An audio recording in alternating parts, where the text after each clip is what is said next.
Pasintabi po sa mga nag-aagahan, nagrereklamo ang mga residente sa Libis, Quezon City dahil sa mabahong amoy mula sa creek sa kanilang lugar. Byline report si Bon Aquino. Bon! Igan, hanggang sa mga oras na ito ay binobombahan pa rin ng tubig itong creek sa Barangay Libis, Quezon City na pinagmumula ng masangsang na amoy na inireklamo ng mga residente kaninang madaling araw. Puting likido ang itinuturong mabahong amoy na pinaniniwalaang galing sa mga septic tank na itinapon sa creek ng Barangay Libis. Ayon sa mga residente, maghahating gabi ng malanghap nila ang masangsang na amoy. Nakaramdam daw sila ng pananakit ng dibdib, tiyan at ulo.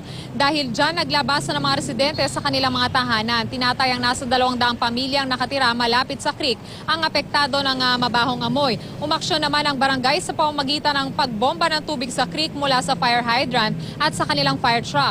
Ito ay upang mapadaloy ang tubig sa creek at maialis ang mabahong amoy. Igan, sa ngayon ay halos mag-6 na oras na nga nilang binobombahan ng tubig itong creek upang mawala nga itong mabahong amoy. No? At ayon din sa mga barangay, sa mga barangay official ay medyo napasama pa yung pagtuyot dahil kakaunti lang yung tubig sa ilog kaya naman hindi dumadaloy ng maayos itong tubig sa creek. At yung mga residente naman, nasa kanila lang mga bahay dahil medyo kampante na sila na binobombahan na nga ng tubig itong creek. Igan? Maraming salamat, Bon Aquino.